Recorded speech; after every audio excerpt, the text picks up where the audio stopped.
नमस्कार साथीहरू, म आज सिकाउन गइरहेको छु 2 अङ्कको गुणाको ट्रिक जुन तपाईँ 5-6 सेकेन्डमा बनाउन सक्नुहुन्छ र यसको कन्डिसनहरू हेरेर गुणा सिकौँ। जस्तै यसको कन्डिसन छ एकाइ स्थानमा जुन अङ्क हुन्छ त्यो दुवैमा सेम हुनुपर्छ र दाहाई स्थानमा जुन अङ्क हुन्छ त्यो दुवै अङ्कलाई जोड्दा कति हुनुपर्छ 10 हुनुपर्छ। त्यस्तै यहाँ हेरौँ एकाइमा 4 छ, एकाइमा 4 छ, अङ्क भयो सेम। अनि यहाँ दाहाई स्थानमा 4 छ, यहाँ छ 6 र 6 र 4 लाई जोड्दा भयो 10। तब यो गुणाको ट्रिक काम गर्छ। अब यो ट्रिक कसरी काम गर्छ ध्यान दिएर सुनौ। अब जस्तै एकाइ अङ्कमा 4 छ, एकाइ अङ्कमा 4 छ भने दुवैलाई गुणा गरेर कति लेख्देऊ 4 चौका भयो यहाँ 16।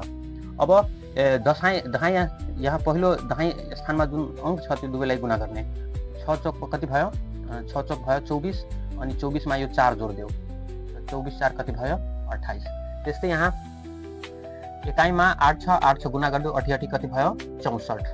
अब 2 8 कति भयो 16, 16 मा जोड्देऊ 8, 16 8 कति भयो यहाँ 24।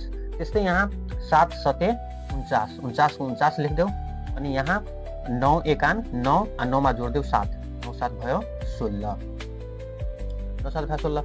अनि त्यस्तै यहाँ 2 दुना 4, यहाँ एकै अङ्क आयो, एक अङ्क आएपछि हामीले 2 अङ्क मिलाएर लेख्नुको लागि यहाँ 0 थप्नु पर्छ। अब त्यस्तै 7 या भयो 21, 21 मा 2 जोड्देऊ, 21 2 भयो 23। यो भयो हाम्रो एन्सर।